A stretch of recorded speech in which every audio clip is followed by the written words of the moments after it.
Hello guys, അപ്പോൾ നമ്മളിന്ന് ഒരു കല്യാണത്തിന് പോവാണ്.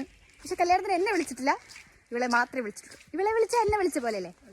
അതെ. അപ്പം നമുക്ക് കല്യാണത്തിന് പോയിട്ട് ഞം തിന്നിട്ട് വരാം. ഇവളുടെ നല്ല കല്യാണമാണെങ്കിലും മെനക്കിരിക്കണം ഞാനല്ലേ, അല്ലേ? ഇവളെന്നെ ചോദിക്കുകയാണ് ആർക്കാണ് കല്യാണമെന്ന്, അല്ലേ? എന്താ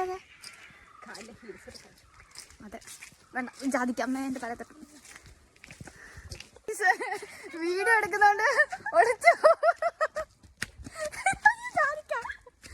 അല്ലേ ഗൈസ്? അപ്പോൾ വീഡിയോ എടുക്കുന്നത് ഒളിച്ചിരിക്കുകയാണ് ഗൈസ് ഈ കുട്ടി. അപ്പോൾ നമുക്ക് തിരിച്ച് ഹോസ്റ്റലിൽ പോകണം. അവളുടെ വീട്ടിൽ നിന്ന് എന്നെ പറഞ്ഞു വിട്ടു ഇവളുടെ വീട്ടിൽ നിന്ന് എന്നെ പറഞ്ഞു വിട്ടു ഗൈസ്. കുറച്ച് ദിവസമായി ഞാനിവിടെ വന്നിട്ട് ഇനിയെങ്കിലും പൊക്കൂടെന്ന് ചോദിച്ചു. സോ ആ വിഷമത്തിൽ ഞാൻ തിരിച്ചു പോവാണ് ഗൈസ്, തിരിച്ചു പോവാണ്. വിളിക്കാത്ത കല്യാണത്തിന് പോയി കഴിച്ചിട്ട് തിരിച്ച് ഹോസ്റ്റലിലേക്ക് പോവാണ്. അപ്പോൾ അടുത്ത നമ്മൾ വിളിച്ച കല്യാണമുണ്ട് നാളെ, ഓഫീസിലെ ചേട്ടൻ്റെ കല്യാണം. അപ്പോൾ നമുക്ക് നാളെ അതിന് പോകാം. ഇന്ന് നമ്മൾ വിളിക്കാത്ത കല്യാണത്തിന് പോയി നമ്മൾ വിളിച്ച കല്യാണത്തിന് പോകും.